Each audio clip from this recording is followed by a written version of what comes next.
First ਜੀ। ਸਾਰਿਆਂ ਨੂੰ ਜੈ ਮਸੀਹ ਦੀ। ਸੁਲੇਮਾਨ ਦੀ ਤਦ ਸੁਲੇਮਾਨ ਇਸਰਾਇਲ ਦੀ ਸਭ ਸੰਗਤ ਦੇ ਸਾਹਮਣੇ ਉੱਠ ਕੇ ਪ੍ਰਭੂ ਦੇ ਸਾਹਮਣੇ ਵੇਦੀ ਕੋਲ ਜਾ ਖੜਾ ਹੋਇਆ। ਉਸਨੇ ਆਪਣੇ ਹੱਥ ਉਤਾਂਹ ਚੁੱਕ ਕੇ ਇਸ ਤਰ੍ਹਾਂ ਪ੍ਰਾਰਥਨਾ ਕੀਤੀ, ਇਸਰਾਇਲ ਦੇ ਪ੍ਰਭੂ ਪਰਮੇਸ਼ਰ, ਤੇਰੇ ਵਰਗਾ ਦੂਜਾ ਕੋਈ ਦੇਵਤਾ ਨਾ ਉੱਪਰ ਆਕਾਸ਼ ਉੱਤੇ ਹੈ ਅਤੇ ਨਾ ਹੀ ਹੇਠਾਂ ਧਰਤੀ ਉੱਤੇ। ਤੂੰ ਆਪਣੇ ਨੇਮ ਨੂੰ ਉਹਨਾਂ ਲੋਕਾਂ ਨਾਲ ਪੂਰਾ ਕਰਦਾ ਹੈ ਜੋ ਤਨੋ ਮਨੋ ਤੇਰੇ ਆਗਿਆਕਾਰ ਰਹਿੰਦੇ ਹਨ। ਤੂੰ ਮੇਰੇ ਪਿਤਾ ਦਾਊਦ ਨਾਲ ਕੀਤੀ ਆਪਣੀ ਪ੍ਰਤਿਗਿਆ ਪੂਰੀ ਕੀਤੀ ਹੈ। ਉਸ ਦਾ ਇੱਕ ਇੱਕ ਸ਼ਬਦ ਅੱਜ ਪੂਰਾ ਹੋਇਆ ਹੈ। ਹੁਣ ਪ੍ਰਭੂ, ਮੇਰੀ ਤੇਰੇ ਅੱਗੇ ਪ੍ਰਾਰਥਨਾ ਹੈ ਕਿ ਤੂੰ ਮੇਰੇ ਪਿਤਾ ਨਾਲ ਆਪਣੀ ਕੀਤੀ ਦੂਜੀ ਪ੍ਰਤਿਗਿਆ ਵੀ ਪੂਰੀ ਕਰਨਾ, ਜਿਸ ਵਿੱਚ ਤੂੰ ਕਿਹਾ ਸੀ ਕਿ ਉਸ ਦੇ ਵੰਸ਼ ਵਿੱਚੋਂ ਹਮੇਸ਼ਾ ਕੋਈ ਨਾ ਕੋਈ ਇਜ਼ਰਾਈਲ ਉੱਤੇ ਰਾਜ ਕਰੇਗਾ, ਜੇਕਰ ਉਹ ਤੇਰੀਆਂ ਆਗਿਆਵਾਂ ਨੂੰ ਪੂਰੀ ਤਰ੍ਹਾਂ ਨਾਲ ਮੰਨਣਗੇ। ਸੋ ਹੇ ਇਜ਼ਰਾਈਲ ਦੇ ਪਰਮੇਸ਼ਰ, ਤੂੰ ਆਪਣੀ ਪ੍ਰਤਿਗਿਆ ਦਾ ਹਰ ਸ਼ਬਦ ਪੂਰਾ ਕਰ ਜੋ ਤੂੰ ਆਪਣੇ ਦਾਸ ਦਾਊਦ ਨਾਲ ਕੀਤੀ ਸੀ। ਪਰ ਕੀ ਹੈ ਪਰਮੇਸ਼ਰ, ਸੱਚਮੁੱਚ ਤੂੰ ਧਰਤੀ ਉੱਤੇ ਰਹੇਗਾ? ਤੇਰੇ ਲਈ ਤਾਂ ਸਾਰਾ ਸਵਰਗ ਹੀ ਕਾਫੀ ਨਹੀਂ ਹੈ। ਫਿਰ ਇਹ ਮੰਦਰ ਜੋ ਮੈਂ ਬਣਾਇਆ ਹੈ ਤੈਨੂੰ ਆਪਣੇ ਵਿੱਚ ਕਿਸ ਤਰ੍ਹਾਂ ਸਮਾ ਸਕਦਾ ਹੈ? ਪ੍ਰਭੂ ਮੇਰੇ ਪਰਮੇਸ਼ਰ, ਮੈਂ ਤੇਰਾ ਦਾਸ ਹਾਂ, ਇਸ ਲਈ ਤੂੰ ਆਪਣੇ ਇਸ ਦਾਸ ਦੀ ਬੇਨਤੀ ਸੁਣ ਅਤੇ ਜੋ ਕੁਝ ਮੈਂ ਤੇਰੇ ਤੋਂ ਮੰਗਦਾ ਹਾਂ ਮੈਨੂੰ ਦੇ। ਤੂੰ ਦਿਨ ਰਾਤ ਆਪਣੇ ਇਸ ਮੰਦਰ ਵੱਲ ਧਿਆਨ ਦੇ ਜਿਸ ਨੂੰ ਤੂੰ ਚੁਣਿਆ ਹੈ ਕਿ ਇੱਥੇ ਤੇਰੀ ਆਰਾਧਨਾ ਹੋਵੇ। ਤੂੰ ਮੇਰੀ ਪ੍ਰਾਰਥਨਾ ਸੁਣਨਾ ਜੋ ਮੈਂ ਇਸ ਥਾਂ ਦੇ ਸੰਬੰਧ ਵਿੱਚ ਕਰ ਰਿਹਾ ਹਾਂ। ਜਦੋਂ ਮੈਂ ਤੇਰਾ ਦਾਸ ਅਤੇ ਤੇਰੇ ਆਪਣੇ ਲੋਕ ਇਸਰਾਇਲੀ ਇਸ ਥਾਂ ਤੇ ਆ ਕੇ ਪ੍ਰਾਰਥਨਾ ਕਰਨ ਤਾਂ ਤੂੰ ਉਹਨਾਂ ਦੀ ਬੇਨਤੀ ਸੁਣਨਾ। ਤੂੰ ਆਪਣੀ ਰਹਿਣ ਦੀ ਥਾਂ ਤੇ ਸਾਡੀ ਪ੍ਰਾਰਥਨਾ ਸੁਣਨਾ ਅਤੇ ਸਾਨੂੰ ਮਾਫ ਕਰਨਾ। ਜਦੋਂ ਕੋਈ ਆਦਮੀ ਆਪਣੇ ਗੁਆਂਢੀ ਦੇ ਵਿਰੁੱਧ ਅਪਰਾਧ ਕਰੇ ਅਤੇ ਉਸ ਦਾ ਗੁਆਂਢੀ ਉਸ ਨੂੰ ਤੇਰੇ ਸਮੁੰਦਰ ਦੀ ਇਸ ਵੇਦੀ ਸਾਹਮਣੇ ਖੜਾ ਕਰਕੇ ਸਹੁੰ ਚੁਕਵਾਏ ਤਾਂ ਤੂੰ ਉਹਨਾਂ ਦਾ ਸਵਰਗ ਵਿੱਚ ਮੁਕੱਦਮਾ ਸੁਣ ਕੇ ਫੈਸਲਾ ਦੇਣਾ। ਤੂੰ ਦੋਸ਼ੀ ਨੂੰ ਉਸ ਦੇ ਕੀਤੇ ਅਨੁਸਾਰ ਸਜ਼ਾ ਦੇਣਾ ਅਤੇ ਨਿਰਦੋਸ਼ ਨੂੰ ਉਸ ਦੇ ਕੀਤੇ ਦਾ ਭਲਾ ਫਲ ਦੇਣਾ।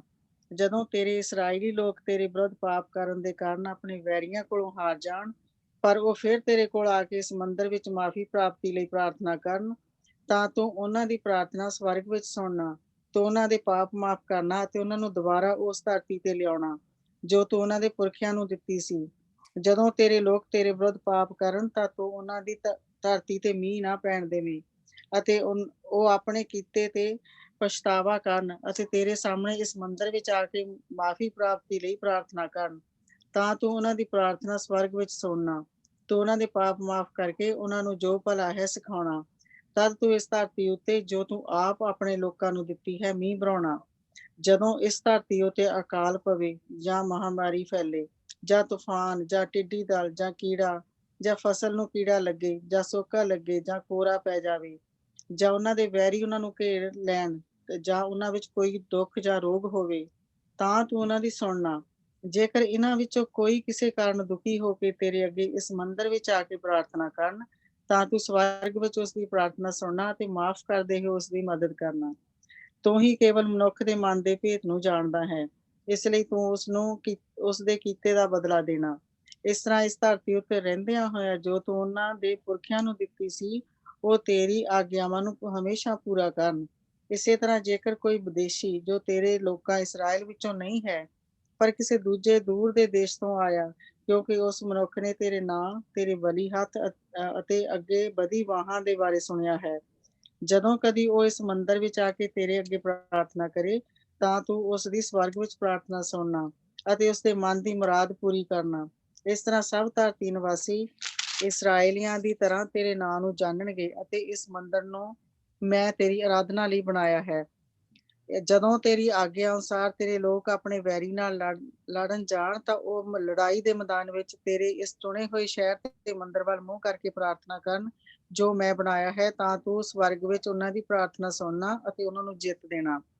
ਜਦੋਂ ਤੇਰੇ ਲੋਕ ਤੇਰੇ ਵਿਰੁੱਧ ਪਾਪ ਕਰਨ, ਆਖਰਕਾਰ ਕੋਈ ਮਨੁੱਖ ਪਾਪ ਤੋਂ ਰਹਿਤ ਨਹੀਂ ਹੈ ਅਤੇ ਕ੍ਰੋਧਿਤ ਹੋ ਕੇ ਉਹਨਾਂ ਨੂੰ ਉਹਨਾਂ ਦੇ ਵੈਰੀਆਂ ਦੇ ਹੱਥੀਂ ਸੌਂਪ ਦੇਵੇ ਜੋ ਉਹਨਾਂ ਨੂੰ ਬੰਦੀ ਬਣਾ ਕੇ ਕਿਸੇ ਦੂਰ ਦੇ ਦੇਸ਼ ਵਿੱਚ ਲੈ ਜਾਣ, ਤਾਂ ਤੂੰ ਫੇਰ ਵੀ ਉਹਨਾਂ ਦੀ ਪ੍ਰਾਰਥਨਾ ਸੁਣਨਾ।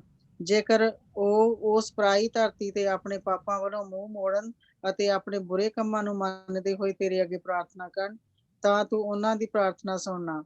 ਸੋ ਜੇਕਰ ਸੱਚੇ ਦਿਲੋਂ ਉਹ ਉਸ ਧਰਤੀ ਤੇ ਰਹਿੰਦਿਆਂ ਹੋਇਆ ਪਛਤਾਵਾ ਕਰਨ ਅਤੇ ਉਸ ਧਰਤੀ ਵੱਲ ਜੋ ਤੂੰ ਸਾਡੇ ਪੁਰਖਿਆਂ ਨੂੰ ਦਿੱਤੀ ਹੈ, ਜਿਸ ਨੂੰ ਤੂੰ ਚੁਣਿਆ ਹੈ, ਅਤੇ ਇਹ ਮੰਦਰ ਇਸ ਸ਼ਹਿਰ ਵੱਲ ਜਿਸ ਨੂੰ ਮੈਂ ਤੇਰੇ ਲਈ ਬਣਾਇਆ ਹੈ ਮੂੰਹ ਕਰਕੇ ਪ੍ਰਾਰਥਨਾ ਕਰਨ, ਤਾਂ ਤੂੰ ਆਪਣੇ ਨਿਵਾਸ ਦੀ ਥਾਂ ਸਵਰਗ ਵਿੱਚ ਉਹਨਾਂ ਦੀ ਪ੍ਰਾਰਥਨਾ ਸੁਣ ਕੇ ਉਹਨਾਂ ਤੇ ਕਿਰਪਾ ਕਰਨਾ। ਤਦ ਤੂੰ ਆਪਣੇ ਵਿਰੁੱਧ ਕੀਤੇ ਉਹਨਾਂ ਦੇ ਪਾਪ ਮਾਫ ਕਰ ਦੇਣਾ ਅਤੇ ਉਹਨਾਂ ਦੇ ਵੈਰੀਆਂ ਨੂੰ ਉਹਨਾਂ ਨਾਲ ਚੰਗਾ ਵਰਤਾਓ ਕਰਨ ਲਈ ਪ੍ਰੇਰਨਾ। ਆਖਰਕਾਰ ਉਹ ਤੇਰੇ ਆਪਣੇ ਲੋਕ ਹਨ, ਜਿਨ੍ਹਾਂ ਨੂੰ ਤੂੰ ਮਿਸਰ ਦੀ ਗੁਲਾਮੀ ਵਿੱਚੋਂ ਅਰਥਾਤ ਬਲ ਦੀ ਭੱਠੀ ਵਿੱਚੋਂ ਕੱਢ ਕੇ ਲਿਆਇਆ ਸਾ। ਹੇ ਪ੍ਰਭੂ ਪਰਮੇਸ਼ਰ, ਤੂੰ ਹਮੇਸ਼ਾ ਆਪਣੇ ਲੋਕਾਂ ਅਤੇ ਉਹਨਾਂ ਦੇ ਰਾਜਾ ਉੱਤੇ ਤਰਸ ਖਾਣਾ, ਅਤੇ ਜਦੋਂ ਵੀ ਉਹ ਮਦਦ ਲਈ ਤੇਰੇ ਅੱਗੇ ਪ੍ਰਾਰਥਨਾ ਕਰਨ, ਸੁਣਨਾ। ਤੂੰ ਉਹਨਾਂ ਨੂੰ ਸਭ ਧਰਤੀ ਦੀਆਂ ਕੌਮਾਂ ਵਿੱਚੋਂ ਚੁਣਿਆ ਹੈ, ਅਤੇ ਇਸ ਸੰਬੰਧ ਵਿੱਚ ਤੂੰ ਉਹਨਾਂ ਨੂੰ ਆਪਣੇ ਦਾਸ ਮੂਸਾ ਦੇ ਰਾਹੀਂ ਉਸ ਸਮੇਂ ਦੱਸਿਆ, ਜਦੋਂ ਤੂੰ ਸਾਡੇ ਪੁਰਖਿਆਂ ਨੂੰ ਮਿਸਰ ਵਿੱਚੋਂ ਕੱਢ ਕੇ ਲਿਆਇਆ ਸਾ। ਇੱਥੇ ਤੱਕ ਹੀ ਪੜ੍ਹਨਾ ਪਾਸਟਰ ਜੀ। ਆਮੇਨ।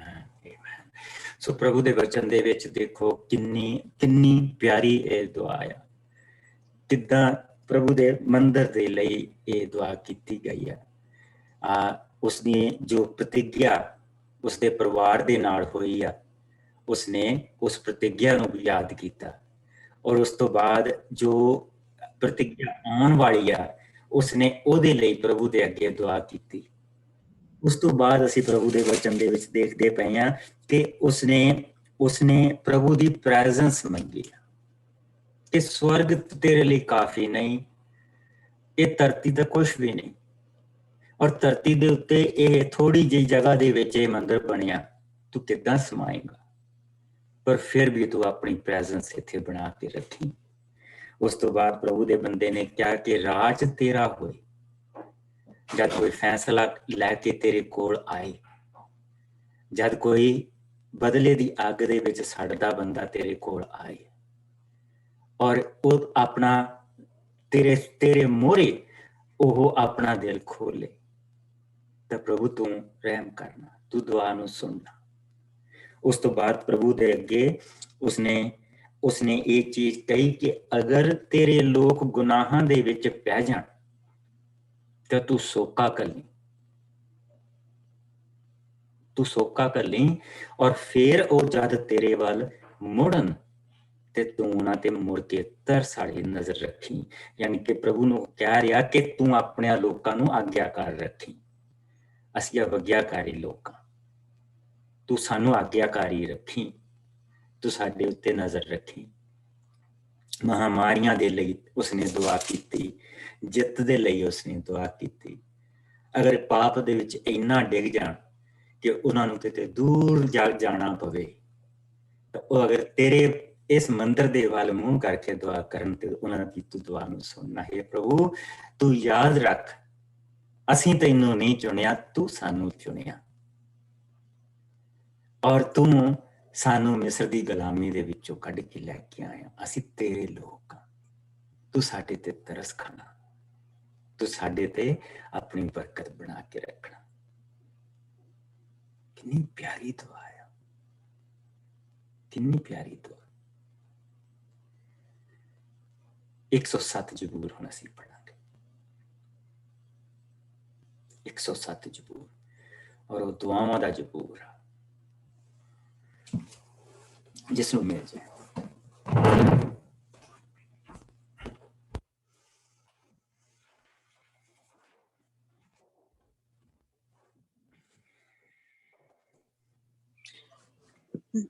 ਨੌ ਸੌ 31 ਪੇਜ, 107 ਜ਼ਬੂਰ। ਪ੍ਰਭੂ ਬਚਾਓ ਹੈ।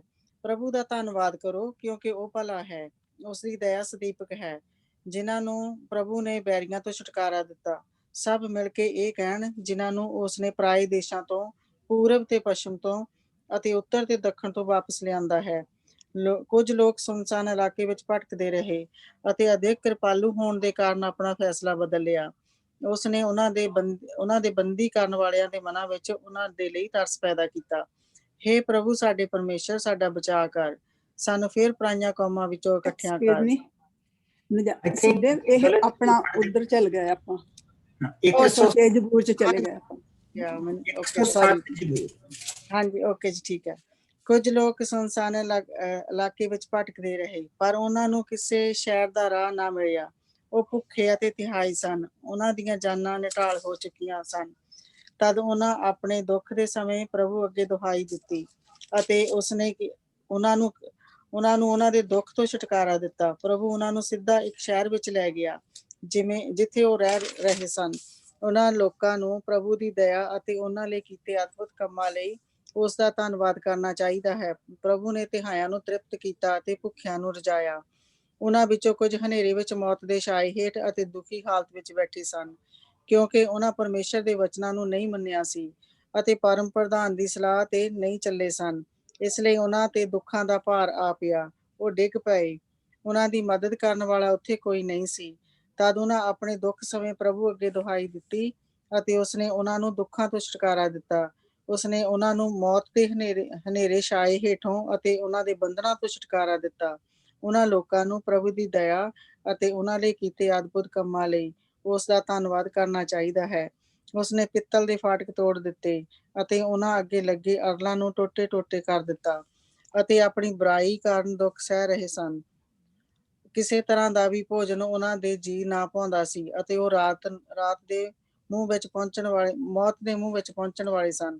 ਤਦ ਉਹਨਾਂ ਆਪਣੇ ਦੁੱਖ ਸਮੇਂ ਪ੍ਰਭੂ ਅੱਗੇ ਦੁਹਾਈ ਦਿੱਤੀ ਅਤੇ ਉਸਨੇ ਉਹਨਾਂ ਨੂੰ ਉਹਨਾਂ ਦੇ ਦੁੱਖ ਤੋਂ ਛੁਟਕਾਰਾ ਦਿੱਤਾ।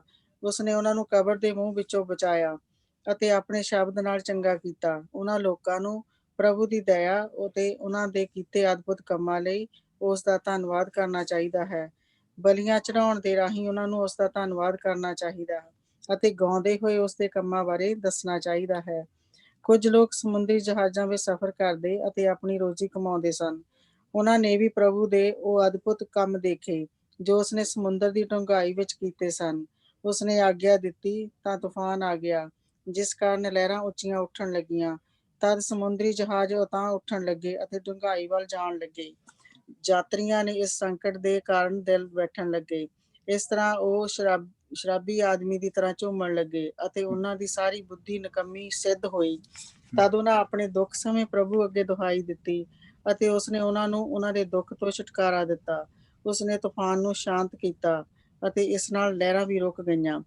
ਤਦ ਉਹ ਲੋਕ ਖੁਸ਼ ਹੋ ਗਏ ਕਿਉਂਕਿ ਸਭ ਸ਼ਾਂਤ ਸੀ ਅਤੇ ਪ੍ਰਭੂ ਨੇ ਉਹਨਾਂ ਨੂੰ ਉਹਨਾਂ ਦੀ ਇੱਛਾ ਅਨੁਸਾਰ ਬੰਦਰਗਾਹ ਤੇ ਪਹੁੰਚਾ ਦਿੱਤਾ। ਉਹਨਾਂ ਲੋਕਾਂ ਨੂੰ ਪ੍ਰਭੂ ਦੀ ਦਇਆ ਅਤੇ ਉਹਨਾਂ ਲਈ ਕੀਤੇ ਅਦਭੁਤ ਕੰਮਾਂ ਲਈ ਉਸ ਦਾ ਧੰਨਵਾਦ ਕਰਨਾ ਚਾਹੀਦਾ ਸੀ।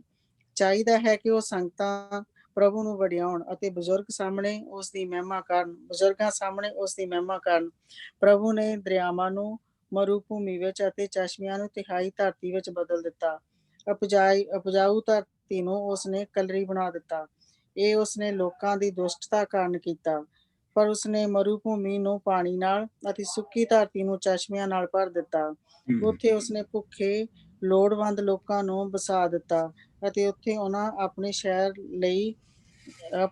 ਲਈ ਸ਼ਹਿਰ ਵਸਾਏ। ਉਹਨਾਂ ਨੇ ਖੇਤ ਬੀਜੇ ਅਤੇ ਅੰਗੂਰੀ ਬਾਗ ਲਾਏ, ਜਿਨ੍ਹਾਂ ਭਰ ਕੇ ਫਲ ਦਿੱਤਾ। ਪ੍ਰਭੂ ਨੇ ਉਹਨਾਂ ਨੂੰ ਅਸੀਸ ਦਿੱਤੀ, ਜਿਸ ਨਾਲ ਉਹ ਬਹੁਤ ਵੱਧ ਗਏ ਅਤੇ ਉਹਨਾਂ ਦਾ ਮਾਲ ਡੰਗਰ ਵੱਧਦਾ ਗਿਆ। ਪਰ ਉਹ ਫਿਰ ਬੁਰਾਈ ਦੇ ਦਬਾਅ ਅਤੇ ਦੁੱਖ ਕਾਰਨ ਘਟ ਜਾਂਦੇ ਅਤੇ ਨੀਵੇਂ ਹੋ ਜਾਂਦੇ ਹਨ।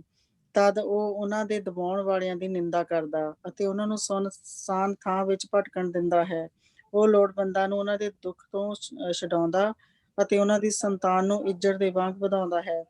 ਭਲੇ ਲੋਕ ਖੁਸ਼ ਹੁੰਦੇ ਹਨ ਕਿਉਂਕਿ ਸਭ ਬੁਰਾਈ ਖਤਮ ਹੋ ਜਾਵੇਗੀ। ਸੋ ਬੁੱਧੀਮਾਨ ਮਨੁੱਖ ਇਹਨਾਂ ਗੱਲਾਂ ਨੂੰ ਮੰਨੇ, ਉਹ ਪ੍ਰਭੂ ਦੀ ਦਇਆ ਤੇ ਧਿਆਨ ਕਰੇ। ਆਮੀਨ। ਔਰ ਦੇਖੋ, ਇਸ ਦੇ ਵਿੱਚ ਉਹ ਸਾਰੀਆਂ ਚੀਜ਼ਾਂ ਜਿਹੜੀਆਂ ਸੁਲੇਮਾਨ ਨੇ ਕਹੀਆਂ ਸੀ, ਔਰ ਇਸ ਦੇ ਵਿੱਚ ਕੱਲੀ ਕੱਲੀ ਚੀਜ਼ ਦੱਸੀ ਗਈ ਹੈ ਕਿ ਕਿਸ ਤਰ੍ਹਾਂ ਪ੍ਰਭੂ ਦੀ ਜਿਹੜੀ ਦਇਆ ਆ ਉਹ ਇਨਸਾਨ ਦੇ ਨਾਲ ਬਣੀ ਹੋਈ। ਕੁਛ ਭਟਕ ਗਏ ਔਰ 6ਵੀਂ ਆਇਤ ਤਦ ਦੁੱਖ ਦੇ ਸਮੇਂ ਉਹਨਾਂ ਨੇ ਪ੍ਰਭੂ ਦੇ ਅੱਗੇ ਪੁਕਾਰ ਕੀਤੀ। ਇਸੇ ਤਰ੍ਹਾਂ 13ਵੀਂ ਆਇਤ ਅਸੀਂ ਦੇਖਦੇ ਹਾਂ, ਤਦ ਦੁੱਖ ਸਮੇਂ ਉਹਨਾਂ ਨੇ ਪ੍ਰਭੂ ਦੇ ਅੱਗੇ ਦੁਹਾਈ ਦਿੱਤੀ। 19ਵੀਂ ਆਇਤ, ਤਦ ਉਹਨਾਂ ਆਪਣੇ ਦੁੱਖ ਸਮੇਂ ਪ੍ਰਭੂ ਦੇ ਅੱਗੇ ਦੁਹਾਈ ਦਿੱਤੀ। ਔਰ ਇਸੇ ਤਰ੍ਹਾਂ 28ਵੀਂ ਆਇਤ, ਤਦ ਉਹਨਾਂ ਆਪਣੇ ਦੁੱਖ ਦੇ ਸਮੇਂ ਉਹਨਾਂ ਦੇ ਅੱਗੇ ਦੁਹਾਈ ਦਿੱਤੀ ਔਰ ਪ੍ਰਭੂ ਨੇ ਉਹਨਾਂ ਦੀਆਂ ਦੁਆਵਾਂ ਨੂੰ ਸੁਣਿਆ ਔਰ ਪ੍ਰਭੂ ਨੇ ਆਪਣੇ ਹੱਥ ਨੂੰ ਪਿੱਛੇ ਮੋੜਿਆ ਔਰ ਉਹਨਾਂ ਨੂੰ ਬਰਕਤ ਦਿੱਤੀ। ਔਰ ਜਿਹੜਾ ਸਭ ਤੋਂ ਪਿਆਰਾ ਜਿਹੜਾ ਹਿੱਸਾ ਆ ਉਹ ਹੈਗਾ 17 ਆਇਤ ਤੋਂ। ਕਹਿੰਦਾ, ਕੁਝ ਲੋਕ ਆਪਣੇ ਪਾਪਾਂ ਕਰਕੇ ਬਿਮਾਰ ਸਨ ਅਤੇ ਬੁਰਾਈ ਦੇ ਕਾਰਨ ਦੁੱਖ ਸਹਿ ਰਹੇ ਸਨ। ਕਿਸੇ ਤਰ੍ਹਾਂ ਦਾ ਭੋਜਨ ਉਹਨਾਂ ਦੇ ਜੀ ਨੂੰ ਨਾ ਪਾਉਂਦਾ ਸੀ ਅਤੇ ਉਹ ਮੌਤ ਦੇ ਮੂੰਹ ਦੇ ਵਿੱਚ ਪਹੁੰਚਣ ਵਾਲੇ ਸੀ, ਤਦ ਉਹਨਾਂ ਆਪਣੇ ਦੁੱਖ ਦੇ ਸਮੇਂ ਪ੍ਰਭੂ ਦੇ ਅੱਗੇ ਦੁਹਾਈ ਦਿੱਤੀ ਅਤੇ ਉਸਨੇ ਉਹਨਾਂ ਨੂੰ ਉਹਨਾਂ ਦੇ ਦੁੱਖ ਤੋਂ ਛੁਟਕਾਰਾ ਦਿੱਤਾ। ਔਰ ਇਸ ਜ਼ਬੂਰ ਦੀ ਸਭ ਤੋਂ ਵੱਡੀ ਪਿਆਰੀ ਚੀਜ਼ ਇਹ ਹੈ ਕਿ ਪ੍ਰਭੂ ਨੇ ਕੰਮ ਕਿੱਦਾਂ ਕੀਤਾ ਉਹ ਵੀ ਸਾਰਾ ਦੱਸਿਆ ਗਿਆ। ਪ੍ਰਭੂ ਨੇ ਕੀ ਕੀਤਾ ਕਿ ਉਹਨਾਂ ਉੱਤੇ ਛੁਟਕਾਰਾ ਦਿੱਤਾ, ਉਸਨੇ ਉਹਨਾਂ ਨੂੰ ਕਬਰ ਦੇ ਮੂੰਹ ਦੇ ਵਿੱਚੋਂ ਬਚਾਇਆ ਅਤੇ ਆਪਣੇ ਸ਼ਬਦ ਦੇ ਨਾਲ ਚੰਗਾ ਕੀਤਾ। ਆਪਣੇ ਸ਼ਬਦ ਦੇ ਨਾਲ ਉਹਨਾਂ ਨੂੰ ਚੰਗਿਆਈ ਦਿੱਤੀ। ਔਰ ਪ੍ਰਭੂ ਨੇ ਇਹ ਸਾਰੇ ਕੰਮ ਇਸ ਕਰਕੇ ਕਰਦਾ ਕਿ ਉਸਦੇ ਕੰਨ ਉਹ ਸੁਣਦਾ, ਉਸ ਦੀਆਂ ਅੱਖਾਂ ਉਹ ਦੇਖਦਾ, ਉਹ ਜਿਉਂਦਾ ਹੈ ਮਹਿਸੂਸ ਕਰਦਾ। ਔਰ ਸਾਡਾ ਪ੍ਰਭੂ ਜਿਹੜਾ ਹੈ ਉਹ ਪਿਆਰ ਕਰਨ ਵਾਲਾ ਪਰਮੇਸ਼ਵਰ, ਪਿਆਰ ਕਰਨ ਵਾਲਾ ਪਰਮੇਸ਼ਵਰ। ਦੁੱਖ ਦੇ ਸਮੇਂ ਉਹਨਾਂ ਨੇ ਦੁਹਾਈ ਦਿੱਤੀ ਔਰ ਪ੍ਰਭੂ ਨੇ ਉਹ ਦੁਆ ਜਿਹੜੀ ਉਸਨੇ ਕੀਤੀ, ਪ੍ਰਭੂ ਨੇ ਉਸਨੂੰ ਸੁਣਿਆ। ਪਹਿਲੇ ਰਾਜੇ ਵਿੱਚ ਵਾਪਸ ਆ ਜਾਂਦੇ, 8ਵਾਂ ਭਾਵ 54 ਤੋਂ 61, ਜਿਹੜੀ ਉਸਦੀ ਅੰਤਮ ਪ੍ਰਾਰਥਨਾ ਉਸਨੂੰ ਦੇਖੀ।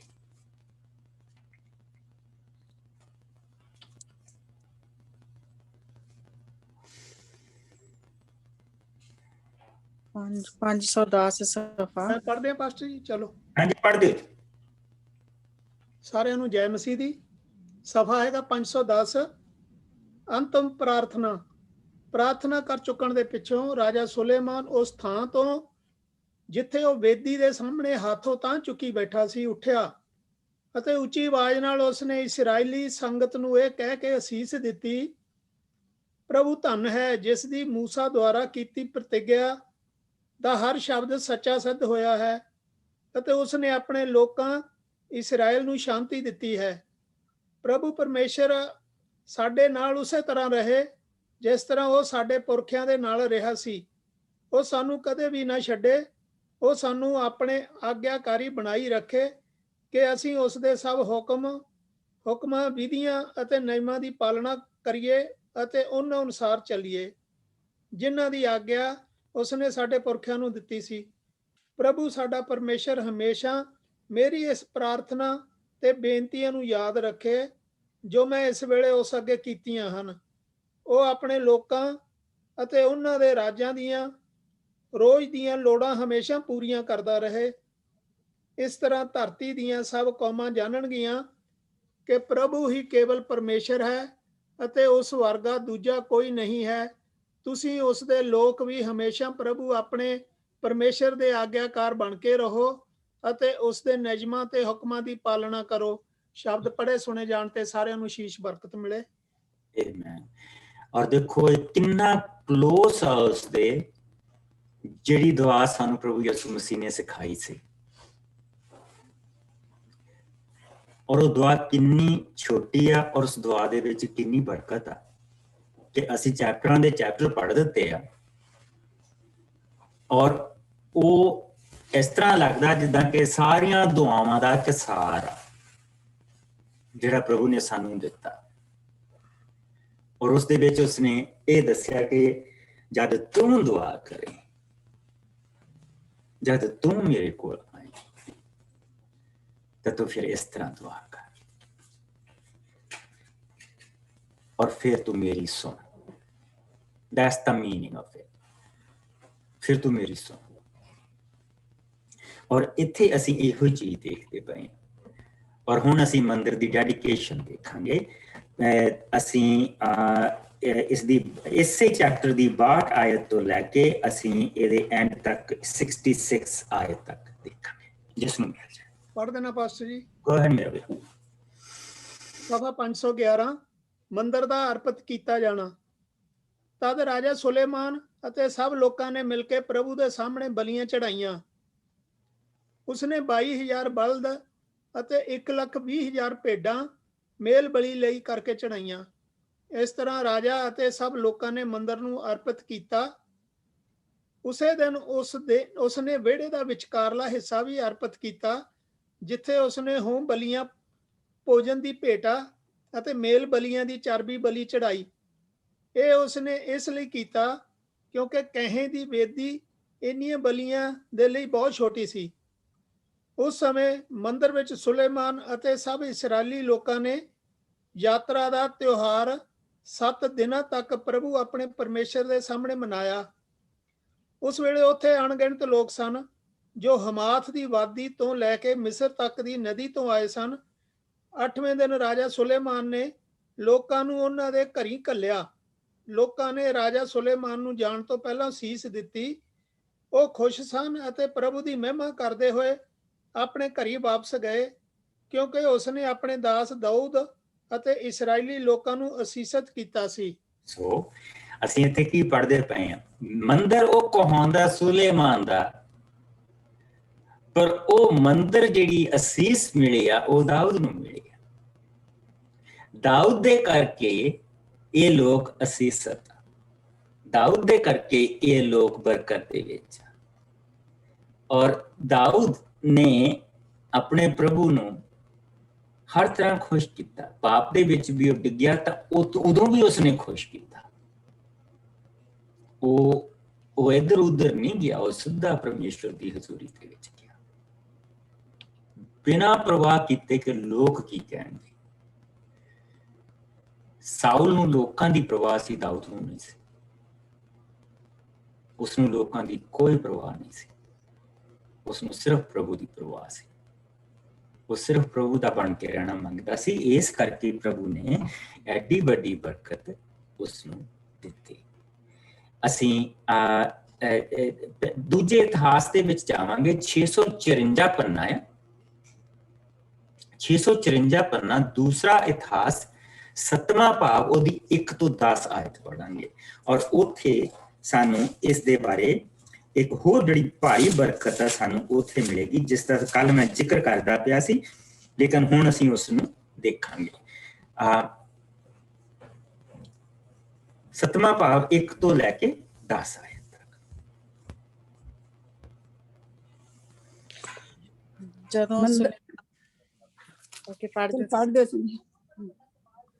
ਜਦੋਂ ਸੁਲੇਮਾਨ ਨੇ ਆਪਣੀ ਪ੍ਰਾਰਥਨਾ ਸਮਾਪਤ ਕੀਤੀ ਤਾਂ ਆਕਾਸ਼ ਤੋਂ ਅੱਗ ਉਤਰੀ, ਜਿਸ ਨੇ ਹੋਮ ਬਲੀ ਅਤੇ ਬਾਕੀ ਦੀਆਂ ਬਲੀਆਂ ਨੂੰ ਭਸਮ ਕਰ ਦਿੱਤਾ ਅਤੇ ਇਸ ਦੇ ਨਾਲ ਮੰਦਰ ਪ੍ਰਭੂ ਦੇ ਪ੍ਰਤਾਪ ਨਾਲ ਭਰ ਗਿਆ। ਤਦ ਪੁਰੋਹਿਤ ਪ੍ਰਭੂ ਦੇ ਮੰਦਰ ਵਿੱਚ ਜਾ ਨਾ ਸਕੇ ਕਿਉਂਕਿ ਉਹ ਪ੍ਰਭੂ ਦੇ ਪ੍ਰਤਾਪ ਨਾਲ ਭਰਿਆ ਹੋਇਆ ਸੀ। ਜਦੋਂ ਇਸਰਾਏਲੀਆਂ ਨੇ ਦੇਖਿਆ ਕਿ ਆਕਾਸ਼ ਤੋਂ ਅੱਗ ਉਤਰੀ ਹੈ ਅਤੇ ਮੰਦਰ ਪ੍ਰਭੂ ਦੇ ਪ੍ਰਤਾਪ ਨਾਲ ਭਰ ਗਿਆ ਹੈ ਤਾਂ ਉਹਨਾਂ ਨੇ ਆਪਣੇ ਸਿਰ ਨੀਵੇਂ ਕਰਕੇ ਪ੍ਰਭੂ ਨੂੰ ਪ੍ਰਣਾਮ ਕੀਤਾ ਅਤੇ ਉਹ ਇਹ ਕਹਿ ਕੇ ਪ੍ਰਭੂ ਦੀ ਮਹਿਮਾ ਕਰਨ ਲੱਗੇ, ਉਹ ਭਲਾ ਹੈ, ਉਹ ਸਾਡੇ ਉੱਤੇ ਹਮੇਸ਼ਾ ਦਇਆ ਕਰਦਾ ਹੈ। ਤਦ ਰਾਜਾ ਸੁਲੇਮਾਨ ਅਤੇ ਲੋਕਾਂ ਨੇ ਪ੍ਰਭੂ ਦੇ ਸਾਹਮਣੇ ਬਲੀਆਂ ਚੜਾਈਆਂ। ਰਾਜਾ ਨੇ 22,000 ਬਲਦ ਅਤੇ 1,20,000 ਭੇਡਾਂ ਬਲੀ ਚੜਾਈਆਂ। ਇਸ ਤਰ੍ਹਾਂ ਰਾਜਾ ਅਤੇ ਸਭ ਲੋਕਾਂ ਨੇ ਮਿਲ ਕੇ ਪਰਮੇਸ਼ਰ ਦੇ ਮੰਦਰ ਨੂੰ ਅਰਪਿਤ ਕੀਤਾ। ਪੁਰੋਹਿਤ ਆਪਣੀ ਥਾਂ ਉੱਤੇ ਸੇਵਾ ਦੇ ਲਈ ਖੜੇ ਸਨ। ਲੇਵੀ ਲੋਕ ਵੀ ਰਾਜਾ ਦਾਊਦ ਦੁਆਰਾ ਪ੍ਰਭੂ ਦੀ ਮਹਿਮਾ ਲਈ ਬਣਾਏ ਸਾਜ਼ਾਂ ਨੂੰ ਹੱਥਾਂ ਵਿੱਚ ਲਈ ਪੁਰੋਹਿਤ ਦੇ ਸਾਹਮਣੇ ਖੜੇ ਸਨ ਅਤੇ ਉਹ ਗਾ ਰਹੇ ਸਨ, ਉਸ ਦਾ ਪਿਆਰ ਅਨੰਤ ਹੈ। ਜਦੋਂ ਉਹ ਦਾਊਦ ਦੀ ਹਦਾਇਤ ਅਨੁਸਾਰ ਗਾ ਰਹੇ ਸਨ ਤਾਂ ਪੁਰੋਹਿਤਾਂ ਨੇ ਤੁਰੀਆਂ ਵਜਾਈਆਂ ਅਤੇ ਲੋਕ ਆਪਣੀ ਥਾਂ ਉੱਤੇ ਖੜੇ ਰਹੇ। ਉਸਨੇ ਸੁਲੇਮਾਨ ਨੇ ਵਿਹੜੇ ਦਾ ਹਿੱਸਾ ਵੀ ਅਰਪਿਤ ਕੀਤਾ, ਜਿੱਥੇ ਉਸਨੇ ਹੋਮ ਬਲੀਆਂ ਅਤੇ ਮੇਲ ਬਲੀਆਂ ਦੀ ਚਰਬੀ ਦੀ ਬਲੀ ਚੜਾਈ। ਇਹ ਉਸਨੇ ਇਸ ਲਈ ਕੀਤਾ ਕਿਉਂਕਿ ਕਹੇ ਦੀ ਵੇਦੀ ਇੰਨੀਆਂ ਬਲੀਆਂ ਦੇ ਲਈ ਬਹੁਤ ਛੋਟੀ ਸੀ। ਉਸ ਸਮੇਂ ਸੁਲੇਮਾਨ ਨੇ 7 ਦਿਨਾਂ ਤੱਕ ਡੇਰਿਆਂ ਦਾ ਤਿਉਹਾਰ ਮਨਾਇਆ। ਉਸ ਦੇ ਨਾਲ ਸਾਰੇ ਇਸਰਾਏਲ ਦੇ ਲੋਕ ਸਨ। ਉਹਨਾਂ ਦੀ ਗਿਣਤੀ ਬੇਅੰਤ ਸੀ, ਜੋ ਹਮਾਥ ਦੀ ਵਾਦੀ ਤੋਂ ਲੈ ਕੇ ਮਿਸਰ ਦੀ ਹੱਦ ਨਾਲ ਲੱਗਦੇ ਨਾਲੇ ਤੱਕ ਤੋਂ ਆਏ ਸਨ। ਉਹਨਾਂ ਨੇ ਵੇਦੀ ਦੀ ਅਰਪਣਾ ਵਿੱਚ 7 ਦਿਨ ਲਾਏ ਸਨ ਅਤੇ ਫਿਰ ਉਹ ਹੋਰ 7 ਦਿਨਾਂ ਤੱਕ ਤਿਉਹਾਰ ਮਨਾਇਆ ਅਤੇ 8ਵੇਂ ਅੰਤਮ ਦਿਨ ਦੀ ਉਹਨਾਂ ਦੀ ਇੱਕ ਮਹਾਸਭਾ ਹੋਈ। ਅਗਲੇ ਦਿਨ ਅਰਥਾਤ 7ਵੇਂ ਮਹੀਨੇ ਦੀ 27 ਤਰੀਕ ਵਾਲੇ ਦਿਨ ਸੁਲੇਮਾਨ ਨੇ ਲੋਕਾਂ ਨੂੰ ਉਹਨਾਂ ਦੇ ਘਰਾਂ ਨੂੰ ਵਿਦਾ ਕੀਤਾ। ਉਹ ਸਭ ਉਹਨਾਂ ਅਸੀਸਾਂ ਤੋਂ ਖੁਸ਼ ਸਨ ਜੋ ਪ੍ਰਭੂ ਨੇ ਦਾਊਦ, ਸੁਲੇਮਾਨ ਅਤੇ ਇਸਰਾਇਲੀ ਲੋਕਾਂ ਨੂੰ ਦਿੱਤੀਆਂ ਸਨ। ਸੋ ਦੇਖੋ ਕਿੰਨੀ ਪਿਆਰੀ ਚੀਜ਼। ਉਹਨਾਂ ਨੇ ਬਲੀਆਂ ਚੜਾਈਆਂ, ਅੱਗ ਪ੍ਰਭੂ ਨਿਕਲੀ। ਉਹਨਾਂ ਨੇ ਬਲੀਆਂ ਚੜਾਈਆਂ, ਅੱਗ ਪ੍ਰਭੂ ਨਿਕਲੀ। ਔਰ ਇਸੇ ਤਰ੍ਹਾਂ ਜਿਸ ਲਈ ਅਸੀਂ ਆਪਣੇ ਮੰਦਰ ਦੇ ਵਿੱਚ ਜਾਂਦੇ ਹਾਂ ਔਰ ਅਸੀਂ ਪ੍ਰਭੂ ਦੀ ਹਜ਼ੂਰੀ ਦੇ ਵਿੱਚ ਆਪਣੇ ਆਪ ਨੂੰ ਨੀਵਾਂ ਕਰਦੇ ਹਾਂ, ਉਸ ਦੀ ਹਜ਼ੂਰੀ ਦੇ ਵਿੱਚ ਆਪਣਾ ਗੋਡਾ ਝੁਕਾਉਂਦੇ ਆ ਤਾਂ ਉਸ ਦੀ ਜਿਹੜੀ ਅੱਗ ਆ ਉਹ ਸਾਨੂੰ ਸਾਫ਼ ਕਰਦੀ, ਉਹ ਸਾਨੂੰ ਸਾਫ਼ ਕਰਦੀ ਹੈ, ਪਵਿੱਤਰ ਕਰਦੀ ਹੈ, ਤਾਂ ਕਿ ਉਹ ਸਾਨੂੰ ਅਸੀਂ ਉਹ ਭੋਜਨ ਖਾ ਸਕੀਏ ਜੋ ਪਵਿੱਤਰ ਆ, ਜੋ ਪ੍ਰਭੂ ਦੇ ਵੱਲੋਂ। ਇਸ ਕਰਕੇ ਪ੍ਰਭੂ ਨੇ, ਯਿਸੂ ਨੇ ਕਿਹਾ ਸੀ ਕਿ ਜਦ ਤੂੰ ਦੁਆ ਕਰੇ ਤਾਂ ਤੂੰ ਆਪਣੇ ਕਮਰੇ ਦੇ ਅੰਦਰ ਜਾ, ਦਰਵਾਜ਼ਾ ਬੰਦ ਕਰ ਔਰ ਆਪਣੇ ਪ੍ਰਭੂ ਦੀ ਹਜ਼ੂਰੀ ਦੇ ਵਿੱਚ ਬੈਠ। ਤੂੰ ਆਪਣੇ ਅਤਿ ਪਵਿੱਤਰ ਜਗ੍ਹਾ ਦੇ ਉੱਤੇ ਜਾ ਔਰ ਉਸ ਦਾ ਦਰਵਾਜ਼ਾ ਪ੍ਰਭੂ ਆਪ ਬੰਦ ਕਰੇਗਾ। ਇੱਕ ਦਰਵਾਜ਼ਾ ਜਿਹੜਾ ਫਿਜ਼ੀਕਲ ਦਰਵਾਜ਼ਾ, ਉਹ ਸਾਨੂੰ ਬੰਦ ਕਰਨ ਦੀ ਆਦਤ ਪਾਉਣੀ ਪੈਣੀ ਹੈ। ਦੂਜਾ ਦਰਵਾਜ਼ਾ ਫਿਰ ਪ੍ਰਭੂ ਬੰਦ ਕਰਦਾ, ਜਿਸ ਲਈ ਅਸੀਂ ਅੰਦਰ ਜਾਂਦੇ। ਫਿਰ ਅਸੀਂ ਦੁਆ, ਅਸੀਂ ਹਜ਼ੂਰੀ ਦੇ ਵਿੱਚ ਬੈਠਦੇ ਹਾਂ ਤਾਂ ਫਿਰ ਉਹ ਜਵਾਬ ਦਿੰਦਾ ਹੈ, ਜਵਾਬ ਦਿੰਦਾ। ਸਾਡਾ ਪ੍ਰਭੂ ਚਾਹੁੰਦਾ ਆ ਕਿ ਅਸੀਂ ਉਹਦੀ ਹਜ਼ੂਰੀ ਦੇ ਵਿੱਚ ਆਈਏ। ਸਿਰਫ ਬਰਕਤਾਂ ਦੇ ਲਈ ਦੁਆਵਾਂ ਕਰਨੀਆਂ, that is ਉਹ ਤਾਂ ਬਹੁਤ ਥੋੜਾ ਪਰਸੈਂਟ ਆ, ਬਹੁਤ ਥੋੜਾ ਪਰਸੈਂਟ। ਜੀ ਉਹ ਗੁਲਾਮਾਂ ਨੂੰ ਜਿਹੜੇ ਇੱਟਾਂ ਪੱਥਦੇ ਸੀਗੇ, ਉਹਨਾਂ ਨੂੰ ਲਿਆ ਕੇ ਆਪਣਾ ਦੇਸ਼ ਦੇ ਸਕਦਾ ਔਰ ਉਹਨਾਂ ਦਾ ਰਾਜ ਸਥਾਪਿਤ ਕਰ ਸਕਦਾ ਔਰ ਉਹਨਾਂ ਨੂੰ ਇੱਕ ਏਦਾਂ ਦਾ ਮੰਦਿਰ ਦੇ ਸਕਦਾ ਔਰ ਉਹਨਾਂ ਦੇ ਰਾਜੇ ਨੂੰ ਸਮਰਾਟ ਬਣਾ ਸਕਦਾ ਕਿ ਜਿਸ ਇਜਿਪਟ ਤੋਂ, ਜਿਸ ਮਿਸਰ ਤੋਂ ਉਹ ਆਏ ਆ, ਉੱਥੇ ਦੇ ਰਾਜੇ ਨੇ ਆਪਣੀ ਧੀ ਦਾ ਵਿਆਹ ਸੋਲੋਮਨ ਦੇ ਨਾਲ ਕੀਤਾ। ਆਪਣੀ ਧੀ ਉਸਨੇ ਸੋਲੋਮਨ ਨੂੰ ਦਿੱਤੀ ਹੈ ਔਰ ਪਲੱਸ ਉਹ ਟੈਕਸ ਦਿੰਦਾ ਪਿਆ। ਜੇ ਪ੍ਰਭੂ ਇਹ ਕਰ ਸਕਦਾ ਤੇ ਉਸਨੇ ਸਾਡੇ ਲਈ ਕੀ ਕੁਝ ਰੱਖਿਆ ਹੋਵੇਗਾ।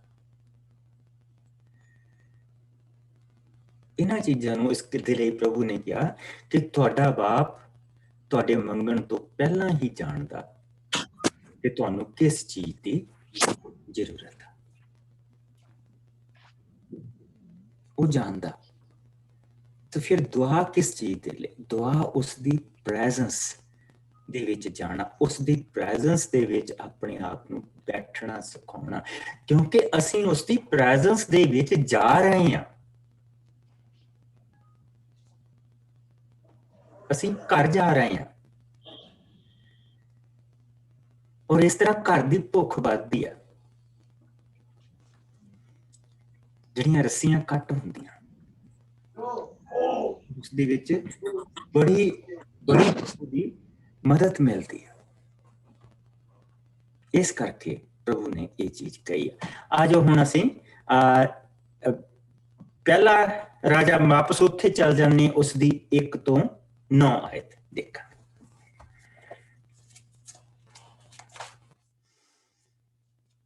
ਸਾਮ 150, ਕੋਈ ਜਣਾ ਪਹਿਲਾਂ ਸਾਮ 150 ਪੜ੍ਹੇ, ਫਿਰ ਅਸੀਂ ਉੱਥੋਂ ਅੱਗੇ ਵਧਦੇ ਹਾਂ। ਸਾਮ 150, 150 ਜ਼ਰੂਰ। ਹਾਂਜੀ, ਪੰਨਾ ਦੱਸਦੇ। ਸਫਾ ਹੈਗਾ 967। ਪ੍ਰਭੂ ਦੀ ਮਹਿਮਾ, ਪ੍ਰਭੂ ਦੀ ਜੈ, ਪਰਮੇਸ਼ਰ ਦੀ ਮਹਿਮਾ ਉਸ ਦੇ ਪਵਿੱਤਰ ਥਾਂ ਦੇ ਅੰਦਰ ਕਰੋ। ਉਸ ਦੀ ਮਹਿਮਾ ਉਸ ਦੇ ਸ਼ਕਤੀਸ਼ਾਲੀ ਅੰਬਰ ਤੇ ਕਰੋ। ਉਸ ਦੇ ਸ਼ਕਤੀਸ਼ਾਲੀ ਕੰਮਾਂ ਲਈ ਉਸ ਦੀ ਮਹਿਮਾ ਕਰੋ। ਉਸ ਦੀ ਮਹਾਨਤਾ ਲਈ ਉਸ ਦੀ ਮਹਿਮਾ ਕਰੋ। ਤੁਰੀ ਦੀ ਆਵਾਜ਼ ਨਾਲ ਉਸ ਦੀ ਮਹਿਮਾ ਕਰੋ। ਸਿਤਾਰ ਤੇ ਬਰਬਤ ਵਜਾਉਂਦੇ ਉਸ ਦੀ ਮਹਿਮਾ ਕਰੋ। ਡਫ ਵਜਾਉਂਦੇ ਤੇ ਨਾਚ ਕਰਦੇ ਹੋਏ ਉਸ ਦੀ ਮਹਿਮਾ ਕਰੋ। ਤਾਰਦਾਰ ਸਾਜ਼ਾਂ ਤੇ ਬੰਸਰੀਆਂ ਵਜਾ ਕੇ ਉਸ ਦੀ ਮਹਿਮਾ ਕਰੋ। ਝਾਂਜ ਵਜਾ ਕੇ ਉਸ ਦੀ ਮਹਿਮਾ ਕਰੋ। ਖੜਤਾਲਾਂ ਵਜਾ ਕੇ ਉਸ ਦੀ ਮਹਿਮਾ ਕਰੋ। ਸਭ ਪ੍ਰਾਣੀ ਮਿਲ ਕੇ ਪ੍ਰਭੂ ਦੀ ਮਹਿਮਾ ਕਰਨ। ਪ੍ਰਭੂ ਦੀ ਜੈ। ਪ੍ਰਭੂ ਦੀ ਜੈ। ਸੋ ਜਿਸਲੇ ਅਸੀਂ ਦੂਸਰੇ ਇਤਿਹਾਸ ਦਾ 7ਵਾਂ ਭਾਗ ਦੇਖਿਆ ਸੀ ਤਾਂ ਜਿਸਲੇ ਪ੍ਰਭੂ ਨੇ ਆਪਣੀ ਅੱਗ ਕੱਲੀ, ਸਵਰਗ ਤੋਂ ਅੱਗ ਕੱਲੀ ਹੈ ਔਰ ਉਸਨੇ ਬਲੀਆਂ ਨੂੰ ਸਵੀਕਾਰ ਕੀਤਾ ਤੇ ਲੋਕਾਂ ਨੇ ਪ੍ਰਭੂ ਦੀ ਮਹਿਮਾ ਕੀਤੀ ਉੱਤੇ, ਔਰ ਮਹਿਮਾ ਦੇ ਵਿੱਚ ਉਹਨਾਂ ਨੇ ਇਹ ਗੀਤ ਗਾਇਆ ਕਿ ਪ੍ਰਭੂ ਯੋਗ, ਉਹ ਹਮੇਸ਼ਾ ਸਾਡੇ ਉੱਤੇ ਦਇਆ ਕਰਦਾ, ਉਹ ਹਮੇਸ਼ਾ ਸਾਡੇ ਉੱਤੇ ਕਿਰਪਾ ਕਰਦਾ।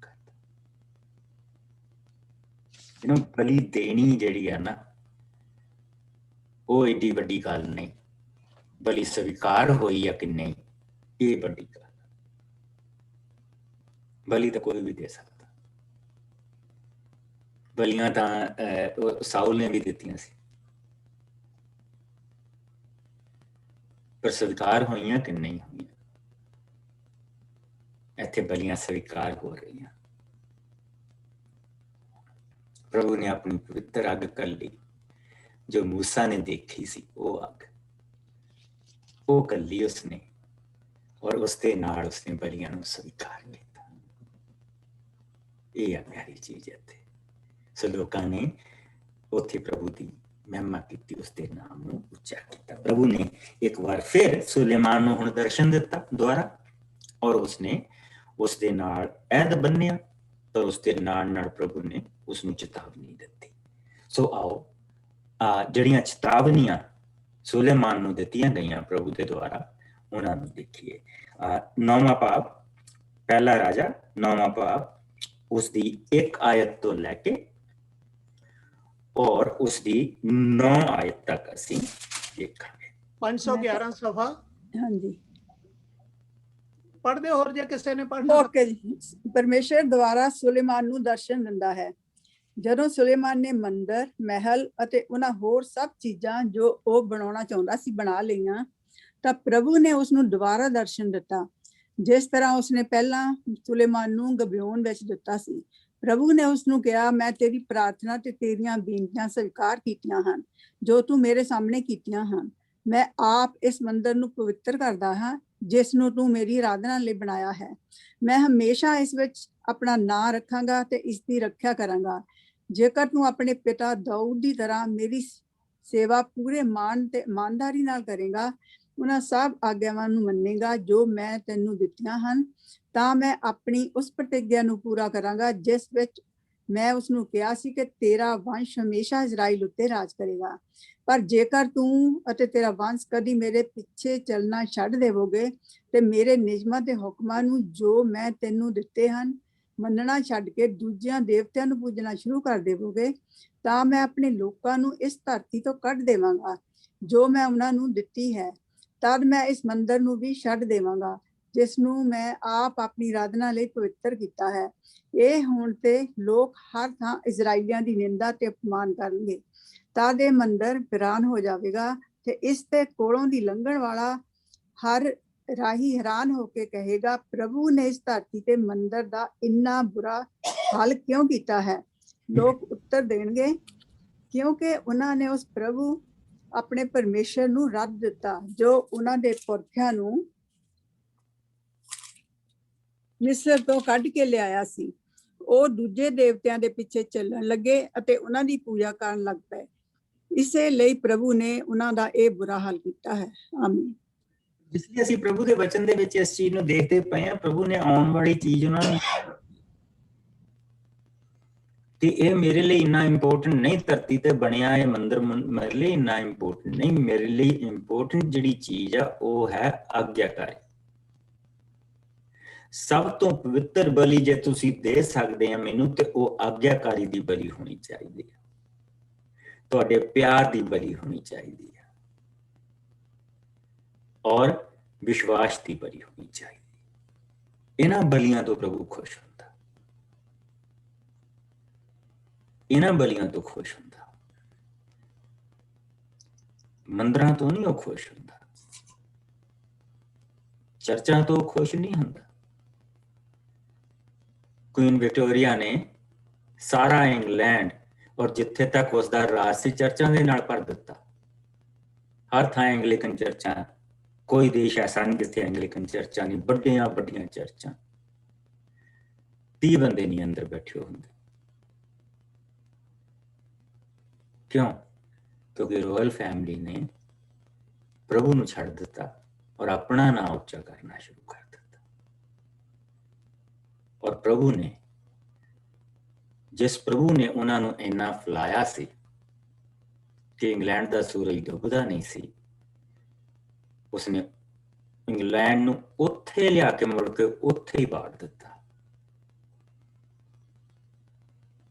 ਔਰ ਹਰੇਕ 4-5 ਸਾਲ ਦੇ ਬਾਅਦ ਜਿਹੜਾ ਹੁਣ ਉਹਨਾਂ ਦਾ ਸਕਾਟਲੈਂਡ ਜੋ ਇਹਨਾਂ ਦਾ ਹਿੱਸਾ ਆ, ਉੱਥੇ ਵੋਟਾਂ ਪੈਂਦੀਆਂ ਕਿ ਅਸੀਂ ਇੰਗਲੈਂਡ ਤੋਂ ਵੱਖ ਹੋਣਾ ਮੰਗਦੇ। ਸੋ ਪਹਿਲੇ ਤੋਂ ਵੀ ਛੋਟਾ ਹੋਣ ਨੂੰ ਫਿਰਦਾ।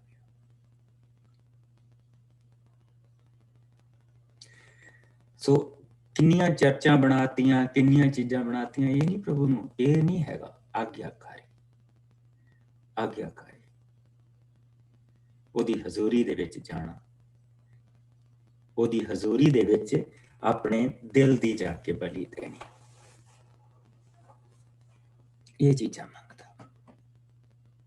ਜਦ ਅਸੀਂ ਆਪਣਾ ਦਿਲ ਜਿਹੜਾ ਪ੍ਰਭੂ ਦੇ ਚਰਨਾਂ 'ਚ ਰੱਖਦੇ ਹਾਂ ਔਰ ਆਪਣਾ ਪਾਪ ਉਹਦੇ ਚਰਨਾਂ ਦੇ ਵਿੱਚ ਰੱਖਦੇ ਹਾਂ ਕਿ ਪ੍ਰਭੂ ਮੇਰੀ ਸੋਚ ਦਾ ਪਾਪ ਹੈ, ਮੇਰੇ ਸਰੀਰ ਦਾ ਪਾਪ ਹੈ, ਮੇਰੇ ਸ਼ਬਦਾਂ ਦਾ ਪਾਪ ਹੈ, ਤੂੰ ਮੈਨੂੰ ਧੋ। ਫਿਰ ਉਹ ਨਵਾਂਪਨ ਦੇ ਕੇ ਖਾਂਦਾ ਜਿਸ ਦੇ ਨਾਲ ਸਾਨੂੰ ਬਰਕਤ ਮਿਲਦੀ ਹੈ। ਔਰ ਜਿਸ ਚੀਜ਼ ਨੂੰ ਵੀ ਅਸੀਂ ਛੂਹਨੇ ਹਾਂ ਉਸ ਨੂੰ ਵੀ ਬਰਕਤ ਮਿਲਦੀ ਹੈ। ਇਸ ਤਰ੍ਹਾਂ ਪ੍ਰਭੂ ਬਰਕਤਾਂ ਦਿੰਦਾ। ਇਸੇ ਚੈਪਟਰ ਦਾ ਹੁਣ 10 ਆਇਤ ਤੋਂ ਲੈ ਕੇ ਕੋਈ ਜਾਣਾ ਇਸ ਦੀਆਂ 14 ਆਇਤਾਂ ਤੱਕ ਪੜ੍ਹਦਾ ਹੈ।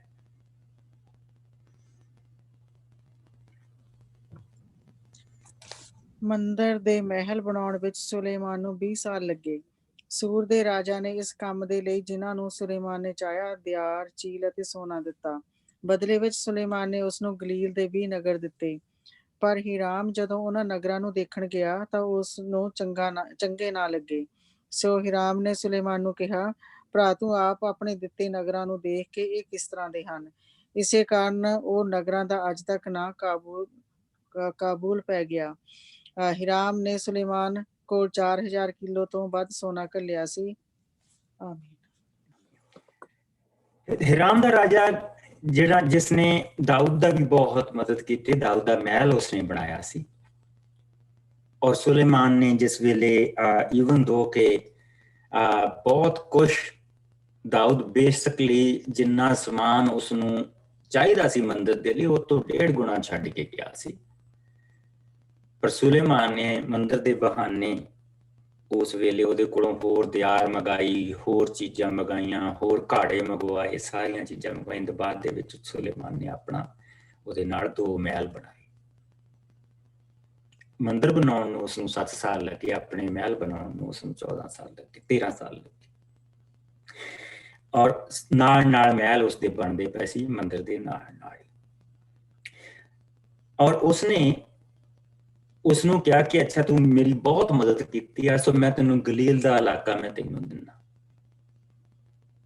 ਤੇ ਉਹ ਜਿਸਲੇ ਦੇਖਣ ਗਿਆ ਤਾਂ ਉਸਨੇ ਦੇਖਿਆ ਕਿ ਇਹ ਤਾਂ ਇਲਾਕਾ ਇੱਥੇ ਅਨਪੜ੍ਹ ਲੋਕ ਆ, ਮੱਛੀਆਂ ਫੜਨ ਵਾਲੇ ਲੋਕ ਆ, ਮੈਂ ਇਸ ਇਲਾਕੇ ਨੂੰ ਕੀ ਕਰਨਾ। ਉਸਨੇ ਕਿਹਾ ਤੂੰ ਆਪਣੇ ਨਗਰ ਆਪਣੇ ਕੋਲ ਹੀ ਰੱਖ, ਮੈਨੂੰ ਇਹਨਾਂ ਦੀ ਲੋੜ ਨਹੀਂ। ਮੈਂ ਤੁਹਾਨੂੰ ਇੱਕ ਮੈਪ ਦਿਖਾਉਣਾ। ਸੁਲੇਮਾਨ ਵੀ ਉਸ ਗਲੀਲ ਨੂੰ ਨਹੀਂ ਮੰਗਦਾ ਪਿਆ, ਹੀਰਾਮ ਦੇ ਰਾਜੇ ਨੇ ਵੀ ਨਹੀਂ ਮੰਨਿਆ। ਸੋ ਉਸ ਇਲਾਕੇ ਦਾ ਨਾਮ ਨਾ ਕਬੂਲ ਪੈ ਗਿਆ ਕਿ ਕਬੂਲ ਨਹੀਂ ਕੀਤਾ ਗਿਆ। ਪਰ ਸਾਡੇ ਪ੍ਰਭੂ ਯਿਸੂ ਮਸੀਹ ਨੇ ਇਸ, ਅਗਰ ਤੁਸੀਂ ਇਸ ਨੂੰ ਦੇਖੋਗੇ, ਚਾਰਟ ਨੂੰ ਦੇਖੋਗੇ, ਮੇਰੇ ਖਿਆਲ ਤੁਹਾਨੂੰ ਸਭ ਨੂੰ ਦਿਸ ਰਿਹਾ ਹੋਵੇਗਾ, ਇਸ ਜਿਹੜੀ ਗਲੀਲ ਦੀ ਜਿਹੜੀ ਝੀਲ ਆ ਉਹਦੇ ਆਲੇ ਦੁਆਲੇ ਬਸਿਓ ਇਹ 20 ਨਗਰ ਜਿਹੜੇ ਉਸਨੇ ਦਿੱਤੇ। ਔਰ ਪ੍ਰਭੂ ਯਿਸੂ ਮਸੀਹ ਨੇ ਆਪਣੇ ਸਾਰੇ ਵੱਡੇ ਮਿਰਾਕਲ ਇਸ ਇਲਾਕੇ ਦੇ ਵਿੱਚ ਕੀਤੇ। ਪ੍ਰਭੂ ਦੇ ਚੇਲੇ ਇਸ ਇਲਾਕੇ ਦੇ ਵਿੱਚੋਂ ਚੁਣੇ, ਜਿਨ੍ਹਾਂ ਨੂੰ ਕੋਈ ਕਬੂਲ ਨਹੀਂ ਕਰਦਾ ਉਹਨਾਂ ਨੂੰ ਸਿਰਫ ਪ੍ਰਭੂ ਯਿਸੂ ਕਬੂਲ ਕਰਦਾ। ਉਹਨਾਂ ਨੂੰ ਪ੍ਰਭੂ ਯਿਸੂ ਕਬੂਲ ਕਰਦਾ। ਇਹ ਮੈਂ ਜਿੱਦਾਂ ਇਸ ਦੀ ਜਿਹੜੀ ਪਿਕਚਰ ਆ ਮੈਂ ਤੁਹਾਨੂੰ ਫਾਰਵਰਡ ਕਰ ਦੂੰਗਾ। ਲੇਕਿਨ ਅਗਰ ਦੇਖਿਆ ਜਾਵੇ ਤਾਂ ਪ੍ਰਭੂ ਨੇ ਨਾਜ਼ਰeth ਦੇ ਵਿੱਚ ਉਸਨੇ ਥੋੜੇ ਮਿਰਾਕਲ ਦਿਖਾਏ, ਕਿਉਂਕਿ ਨਾਜ਼ਰeth ਦੇ ਜਿਹੜੇ ਲੋਕ ਸੀ ਉਹਨਾਂ ਨੇ ਵਿਸ਼ਵਾਸ ਨਹੀਂ ਕੀਤਾ। ਔਰ ਫਿਰ ਅਸੀਂ ਇਹ ਦੇਖਦੇ ਹਾਂ ਕਿ ਕਾਨਾ ਜੋ ਉਸ ਇਲਾਕੇ ਦਾ ਇੱਕ ਹਿੱਸਾ ਆ, ਉਸ ਦੇ ਵਿੱਚ ਪ੍ਰਭੂ ਨੇ ਆਪਣਾ ਸਭ ਤੋਂ ਪਹਿਲਾ ਮਿਰਾਕਲ ਕੀਤਾ। ਉਸਨੇ ਪਾਣੀ ਨੂੰ ਮਦ ਦੇ ਵਿੱਚ ਬਦਲਿਆ।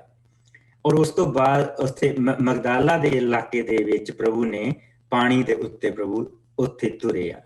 ਅੱਗੇ ਜਾ ਕੇ ਉਹਨਾਂ ਨੇ ਜਿਹੜਾ ਪਹਾੜੀ ਉਪਦੇਸ਼ ਦਿੱਤਾ ਉਹ ਵੀ ਉਸੇ ਇਲਾਕੇ ਦੇ ਵਿੱਚ ਦਿੱਤਾ।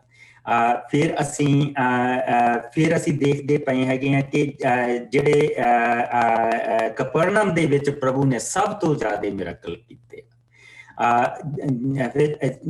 ਪ੍ਰਭੂ ਨੇ ਜਿਸ ਵੇਲੇ ਉਹ ਜੋਰਡਨ ਦੇ ਇਲਾਕੇ ਦੇ ਵਿੱਚ ਗਏ ਆ ਤੇ ਉੱਥੇ ਉਹਨਾਂ ਨੇ ਮੱਛੀਆਂ ਤੇ ਰੋਟੀਆਂ ਲੈ ਕੇ ਉਹਨਾਂ ਨੂੰ ਵੰਡਿਆ। ਫਿਰ ਗਰਗਸਾ ਦੇ ਇਲਾਕੇ ਦੇ ਵਿੱਚ ਪ੍ਰਭੂ ਗਏ ਆ ਔਰ ਉੱਥੇ ਇੱਕ ਬੰਦਾ ਸੀਗਾ ਵਿਚਾਰਾ ਜਿਹੜਾ ਬਹੁਤ ਸਾਰੀਆਂ ਆਤਮਾਵਾਂ ਦੇ ਨਾਲ ਜਿਹੜਾ ਉਹ ਜਕੜਿਆ ਸੀਗਾ। ਔਰ ਲੋਕ ਉਸ ਨੂੰ ਕੀ ਕਰਦੇ ਸੀਗੇ, ਜਾ ਕੇ ਸੰਗਲਾਂ ਦੇ ਨਾਲ ਬੰਦ ਹੁੰਦੇ ਸੀ ਕਬਰਾਂ ਦੇ ਵਿੱਚ, ਔਰ ਉਹ ਸੰਗਲ ਤੋੜ ਲੈਂਦਾ ਸੀ। ਪ੍ਰਭੂ ਗਿਰਗਸਿਆ ਦੇ ਇਲਾਕੇ ਦੇ ਵਿੱਚ ਪ੍ਰਭੂ ਨੇ ਇੱਕੋ ਹੀ ਮਿਰਾਕਲ ਕੀਤਾ। ਪਰ ਪਤਾ ਨਹੀਂ ਜਿੱਦਾਂ ਅੱਜ ਅਸੀਂ ਜ਼ਬੂਰ 107 ਪੜ੍ਹਦੇ ਪਏ ਸੀਗੇ ਕਿ ਉਸਨੇ ਕਿਸ ਤਰ੍ਹਾਂ ਦੁਹਾਈ ਦਿੱਤੀ ਹੋਊਗੀ, ਪ੍ਰਭੂ ਤੂੰ ਮੇਰੀ ਸੁਣ। ਔਰ ਪ੍ਰਭੂ ਗਿਆ, ਉਸਨੇ ਉਸਨੂੰ ਛੁਟਕਾਰਾ ਦਿੱਤਾ। ਤੇ ਉਹ ਈਵਨ ਬੁਰੀਆਂ ਆਤਮਾਵਾਂ ਕਹਿੰਦੀਆਂ ਉਹਨਾਂ ਤੇ ਪ੍ਰਭੂ ਦੇ ਅੱਗੇ ਰੋਂਦੀਆਂ ਪਈਆਂ, ਕਹਿੰਦੇ ਤੈਨੂੰ ਕਿੱਥੇ ਘੱਲਾਂ। ਪ੍ਰਭੂ ਨੇ ਕਿਹਾ, ਕਹਿੰਦਾ ਸੂਰ ਚੁਗਦੇ ਪਏ ਸੀਗੇ ਤੇ ਉਸਨੇ ਕਿਹਾ ਸਾਨੂੰ ਸੂਰਾਂ ਦੇ ਵਿੱਚ ਘੱਲ ਦੇ। ਔਰ ਸੂਰ ਵੀ ਜਾ ਕੇ ਝੀਲ ਦੇ ਵਿੱਚ ਉਹ ਸਾਰੇ ਦੇ ਸਾਰੇ ਸੂਰ ਮਰ ਗਏ। ਕਿੱਦਾਂ ਦੀਆਂ ਉਹ ਆਤਮਾਵਾਂ ਹੋਣਗੀਆਂ ਜਿਨ੍ਹਾਂ ਨੂੰ ਸੂਰਾਂ ਨੇ ਵੀ ਰਿਸੈਪਟ ਨਹੀਂ ਕੀਤਾ। ਔਰ ਜੋ ਇਨਸਾਨ ਦੇ ਉੱਤੇ ਆ ਜਾਂਦੀਆਂ, ਜੋ ਪ੍ਰਭੂ ਦੀ ਬਣਾਈ ਹੋਈ ਸਭ ਤੋਂ ਪਿਆਰੀ ਕ੍ਰੀਏਸ਼ਨ ਇਨਸਾਨ, ਪਾਪ ਇਹ ਹਾਲ ਕਰਦਾ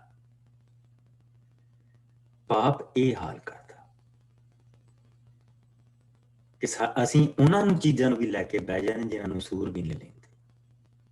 ਔਰ ਉਸ ਤੋਂ ਬਾਅਦ ਅਸੀਂ ਪ੍ਰਭੂ ਦੇ ਵਚਨ ਦੇ ਵਿੱਚ ਦੇਖਦੇ ਹਾਂ ਕਿ ਪਤਰਸ ਨੇ ਟੈਕਸ ਦੇਣਾ ਆ ਤੇ ਜਿਹੜੀ ਮੱਛੀ ਦਾ ਕਹਿੰਦਾ, ਜਾ ਤੂੰ ਮੱਛੀ ਦੇ ਮੂੰਹ ਦੇ ਕੰਡਾ ਸੁੱਟ, ਮੱਛੀ ਫੜੇਗਾ, ਉਹਦੇ ਮੂੰਹ ਦੇ ਵਿੱਚੋਂ ਸਿੱਕਾ ਹੋਏਗਾ ਤੇ ਤੂੰ ਜਾ ਕੇ ਮੇਰਾ ਵੀ ਟੈਕਸ ਦੇ ਦੇ ਔਰ ਆਪਣਾ ਵੀ ਦੇ ਦੇ।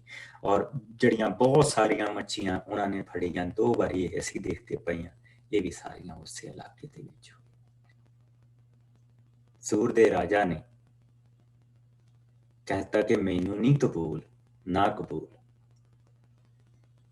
और सोलोमन भी मंगदा है कि इस तो खड़ा छुट जाए, इस इलाके तो इस तो खड़ा छुट जाए। प्रभु यीशु मसीह ने उसको कबूल किया। प्रभु यीशु मसीह ने उसको कबूल किया। प्यारे भैनों ते भराओ, ये है उसका प्यार, ये उसका प्यार। ਇੰਨਾ ਪਿਆਰ ਕਰਦਾ ਸਾਨੂੰ ਸਾਡਾ ਪ੍ਰਭੂ। ਔਰ ਇਹ ਉਸਦੀ ਮਹਾਨਤਾ ਆ, ਇਹ ਉਸਦੀ ਦਇਆ ਆ, ਇਹ ਉਸਦਾ ਪਿਆਰ। ਕੱਲ ਨੂੰ ਸੰਡੇ ਅਸੀਂ ਅਖੀਰਲਾ ਹਿੱਸਾ ਸੋਲੋਮਨ ਦੇ ਬਾਰੇ ਦੇਖਾਂਗੇ ਔਰ ਦੇਖਾਂਗੇ ਕਿ ਪ੍ਰਭੂ ਨੇ ਕਿਸ ਤਰ੍ਹਾਂ ਉਸਨੂੰ ਲੋਕ ਉਸਨੂੰ ਦੂਰ ਦੂਰ ਦੇ ਰਾਜਾ ਉਸਨੂੰ ਮਿਲਣ ਆਉਂਦੇ ਪਏ ਆ। ਔਰ ਬਰਕਤ ਉਹਨਾਂ ਬਰਕਤਾਂ ਨੂੰ ਕੱਲ ਨੂੰ ਦੇਖਾਂਗੇ। ਔਰ ਫਿਰ ਅਸੀਂ ਉਸ ਤੋਂ ਜਿਹੜਾ ਅਗਲਾ ਹਫਤਾ ਸ਼ੁਰੂ ਕਰਾਂਗੇ ਉਹ ਪੈਸ਼ਨ ਦਾ ਵੀਕ ਆ, ਉਹ ਉਸ ਦੇ ਵਿੱਚ ਕਿਉਂਕਿ ਈਸਟਰ ਆ ਰਹੀ ਆ, ਗੁੱਡ ਫਰਾਈਡੇ ਆ ਰਿਹਾ। ਸੋ ਅਸੀਂ ਅਗਲਾ ਹਫਤਾ ਜਿਹੜਾ ਉਹ ਸਾਰੇ ਦਾ ਸਾਰਾ ਈਸਟਰ ਔਰ ਗੁੱਡ ਫਰਾਈਡੇ ਦੇ ਪ੍ਰਭੂ ਯਿਸੂ ਮਸੀਹ ਦੇ ਜਿਹੜੇ ਅੰਤਮ 7 ਦਿਨ ਆ ਉਹਨਾਂ ਦੇ ਉੱਤੇ ਆਪਾਂ ਬਤਾਵਾਂਗੇ। Let us pray. प्रभु जी तेरा बहुत शुक्र करते हैं प्यारे प्रभु, ਕੌਣ ਇੰਨਾ ਪਿਆਰ ਕਰਦਾ, ਕੌਣ ਕਬੂਲ ਕਰਦਾ। ਪ੍ਰਭੂ ਜੀ, ਜਿਨ੍ਹਾਂ ਨੂੰ ਕਿਸੇ ਨੇ ਨਹੀਂ ਪੁੱਛਿਆ, ਤੂੰ ਉਹਨਾਂ ਨੂੰ ਆਪਣੇ ਬਣਾਇਆ, ਉਹਨਾਂ ਨੂੰ ਤੂੰ ਆਪਣੇ ਦਿਲ ਦੇ ਨਾਲ ਲਾਇਆ। ਅਸੀਂ ਤੇਰਾ ਸ਼ੁਕਰ ਕਰਦੇ ਹਾਂ ਖੁਦਾਵੰਦ। ਨਾ ਜਾਣੇ ਕਿੱਥੇ ਕਿੱਥੇ ਅਸੀਂ ਧੱਕੇ ਖਾਂਦੇ ਹੁੰਦੇ, ਕਿਹੜੀਆਂ ਕਿਹੜੀਆਂ ਜਗ੍ਹਾਵਾਂ ਤੇ ਜਾਂਦੇ, ਕਿਹੜੀਆਂ ਕਿਹੜੀਆਂ ਮਠਾਂ ਨੂੰ ਪੂਜਦੇ, ਮੜੀਆਂ 'ਚ ਜਾਂਦੇ, ਕਿੰਨੇ ਬਾਬੇ ਲੱਭਦੇ। ਪਿਆਰੇ ਪ੍ਰਭੂ, ਤੂੰ ਸਾਨੂੰ ਛੁਟਕਾਰਾ ਦਿੱਤਾ, ਤੂੰ ਸਾਨੂੰ ਮੁਕਤੀ ਦਿੱਤੀ ਉਹਨਾਂ ਸਾਰੀਆਂ ਚੀਜ਼ਾਂ ਤੋਂ, ਇਸ ਦੇ ਲਈ ਅਸੀਂ ਤੇਰਾ ਸ਼ੁਕਰ ਕਰਦੇ।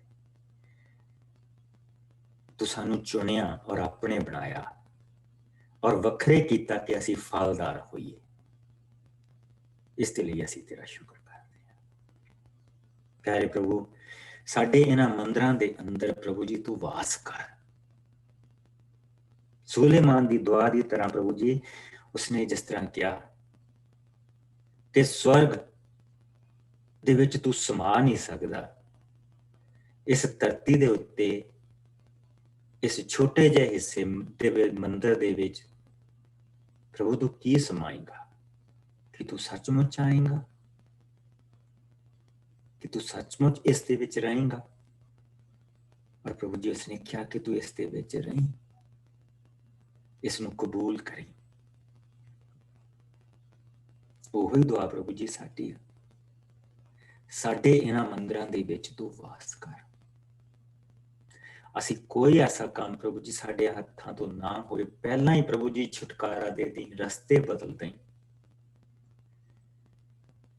ਤੇ ਪਿਆਰੇ ਪ੍ਰਭੂ, ਸਾਨੂੰ ਪਿੱਛੇ ਮੁੜ ਕੇ ਪਛਤਾਵਾ ਕਰਨਾ ਪਏ। ਇਹ ਮੰਦਿਰ ਕਦੀ ਵੀ ਤੇਰੀ ਹਜ਼ੂਰੀ ਤੋਂ ਖਾਲੀ ਨਾ ਹੋਏ, ਔਰ ਸਾਨੂੰ ਉਸ ਹਜ਼ੂਰੀ ਦੇ ਵਿੱਚ ਜਾਣਾ ਸਿਖਾ, ਉਸ ਹਜ਼ੂਰੀ ਦੇ ਵਿੱਚ ਬੈਠਣਾ ਸਿਖਾ। ਸਾਡੀ ਦੁਆਵਾਂ ਨੂੰ ਬਦਲ, ਸਾਨੂੰ ਬਦਲ, ਸਾਨੂੰ ਨਵੇਂ ਕਰ, ਸਾਡੀ ਸੋਚ ਨੂੰ ਨਵਾਂ ਕਰ। ਇਹ ਸਭ ਕੁਛ ਅਸੀਂ ਆਪਣੇ ਪਿਆਰੇ ਪ੍ਰਭੂ ਯਿਸੂ ਮਸੀਹ ਦੇ ਮਿੱਠੇ ਔਰ ਪਿਆਰੇ ਨਾਮ ਦੇ ਵਿੱਚ ਮੰਗਦੇ ਹਾਂ। ਔਰ ਸਾਰੇ ਭੈਣ ਭਰਾ ਕਹਿਣ ਆਮੀਨ। Bless you. ਖੁਦਾਵੰਦ ਤੁਹਾਨੂੰ ਬਰਕਤ ਦੇ। ਕੱਲ ਨੂੰ ਆਪਾਂ ਸੇਮ ਟਾਈਮ ਮਿਲਾਂਗੇ ਔਰ ਕੱਲ ਨੂੰ ਅਸੀਂ ਸੋਲੋਮਨ ਦਾ ਅਗਲਾ ਹਿੱਸਾ ਦੇਖਾਂਗੇ ਔਰ ਕੱਲ ਨੂੰ ਇਸ ਸੀਰੀਜ਼ ਨੂੰ ਖਤਮ ਕਰਾਂਗੇ। Bless you.